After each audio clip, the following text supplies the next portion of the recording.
BR9 TV Telugu news channel కి స్వాగతం. 20వ తేదీ జూలై 2024 ఉదయం 11 గంటలకు ప్రాంతంలో చెట్లతాండ్ర విలేజ్ కి చెందిన వీర జవాన్ డొక్కరి రాజేష్ కుటుంబానికి తక్షణ సహాయంగా చెక్ను army air defence centre Gopalpur నుండి వచ్చిన కమాండింగ్ ఆఫీసర్ మరియు వారి స్టాఫ్ అందజేశారు. వీర జవాన్ కుటుంబానికి తాము అండగా ఉంటామని, వారికి గవర్నమెంట్ నుంచి రావాల్సిన ప్రతి బెనిఫిట్స్ త్వరగా అదే విధంగా చూస్తామని భరోసా ఇచ్చారు. ఈ కార్యక్రమంలో శ్రీకాకుళం ఆర్డీఓ రంగయ్య, టిక్కలి డీఎస్పీ బాలచందర్, టిక్కలి మాజీ సైనికుల అధ్యక్షులు, సర్పంచ్ తదితరులు పాల్గొన్నారు.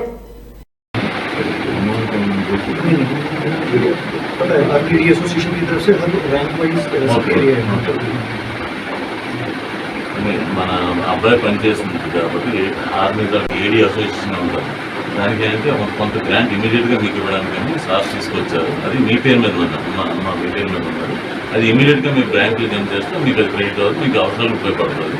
దాన్ని సార్ తీసుకొచ్చారు చెక్ రూపంలో, మీకు అందజేస్తారు.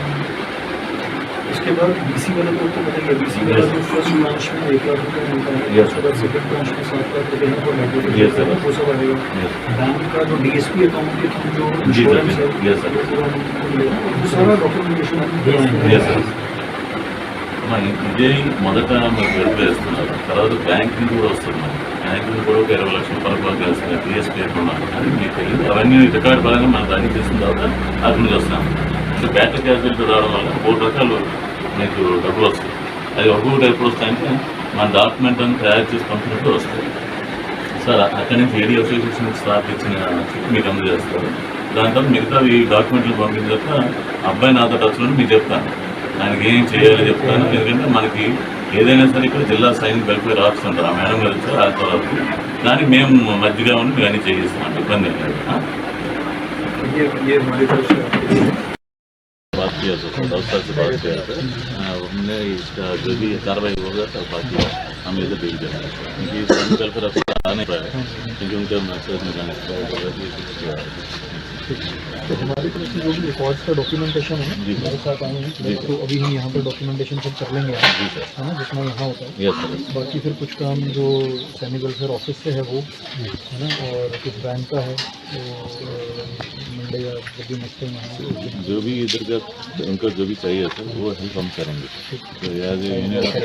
तो हम करेंगे. ठीक ठीक, हम लोग भी ज़्यादा दूर नहीं है, ये सर नज़दीक ही है.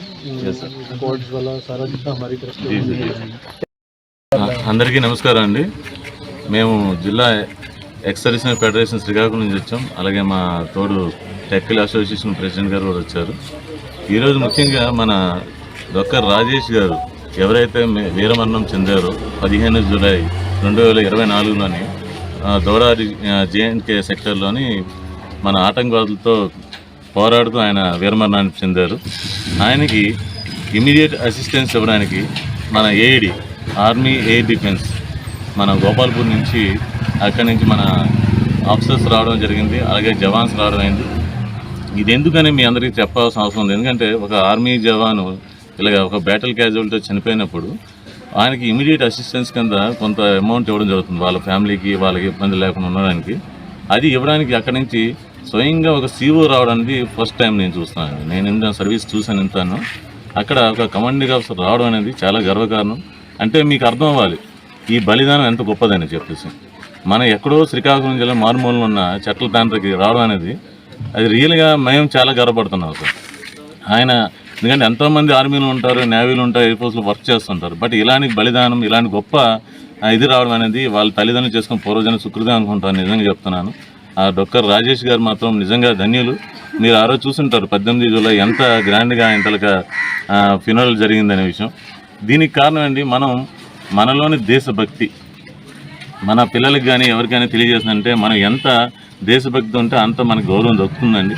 నేను ఆర్మడ్ ఫోర్సెస్లోకి జాయిన్ అవ్వమని ఎందుకు చెప్తానంటే ఇదే అండి, ఆ యూనిఫామ్ వేసుకున్న వాళ్ళు తెలుస్తుంది దాని వాల్యూ ఏంటని చెప్పేసి. ఈరోజు వాళ్ళు వచ్చి వాళ్ళకి కావాల్సిన ఫర్దర్ డాక్యుమెంట్స్ అన్నీ క్లియర్ చేయడానికి రెడీగా ఉన్నారు. ఇలాగ రికార్డ్ ఆఫీస్ నుంచి ఒక సీఓ వచ్చి దగ్గరుండి చేయించడం అనేది మొదటిసారి జరుగుతుంది సార్. ఎందుకంటే ఇక్కడ గోపాల్పూర్ నుంచి వాళ్ళ ఆఫీసర్స్ కానీ జవాన్స్ గారు వచ్చి మన డొక్కర్ రాజేష్ గారి ఫ్యామిలీ తాలూకా డాక్యుమెంట్స్ అన్ని క్లియర్ చేసుకొని తీసుకెళ్తున్నారు. దీనివల్ల ఏమవుతుందంటే వాళ్ళకి నెలసరి రావాల్సిన పెన్షన్, ఆ పెన్షన్ కానీ వాళ్ళకి కావాల్సిన కొన్ని బ్యాటిల్ క్యాజువల్కి రావాల్సిన బెనిఫిట్స్ ఉన్నాయి. ఆ బెనిఫిట్స్ని కూడా మేము దగ్గరుండి చేయిస్తామని చెప్పేసి వాళ్ళ జిల్లా యంత్రాంగానికి కూడా చెప్పారు. మన డిస్ట్రిక్ట్ కలెక్టర్ గారు కానీ ఎస్పీ గారు కానీ ఇన్ఫార్మ్ చేశారు. అలాగే మన జిల్లా సైనిక్ వెల్ఫేర్ ఆఫీసర్ ఎవరైతే దగ్గరుండి ఈ విషయాలను చూస్తారో వాళ్ళకి కూడా ఇన్ఫార్మ్ చేశారు. కలెక్టర్ గారికి హెల్త్ కొంచెం బాగుంది, ఆర్డీఓ గారిని పంపించారు. ఆర్డీఓ గారు వచ్చారు. అలాగే మన డిఎస్పీ గారు కూడా బాలచంద్ర గారు అక్కడి నుంచి వచ్చారు. సో ఇదంతా కారణం ఏంటండి, మనం చేసిన దేశభక్తి, మన దేశ సేవ, అది గుర్తించాలి ఎవరైనా సరే. మనం ఈ మారుమూల చెత్తాహారం అంటే మాకు కూడా తెలియదండి. ఒక వ్యక్తి ఇక్కడి నుంచి వెళ్ళడం వల్ల మీ ఊరికి కూడా పేరు వచ్చింది. అలాగే సర్పంచ్ గారు ఇక్కడ ఉన్నారు, ఎవరున్నారు సార్? నాసిర్ నాయుడు గారు. సో మీ గర్వకారణం ఎవరంటే డాక్టర్ రాజేష్ గారు. నేను చెప్తానన్నా, మన ఊరు మన జిల్లా గర్వపడే విధంగా ఆయనకు ఒక మనం చిరస్థాయిగా ఉండిపోవడానికి మనం ఏదో కార్యక్రమం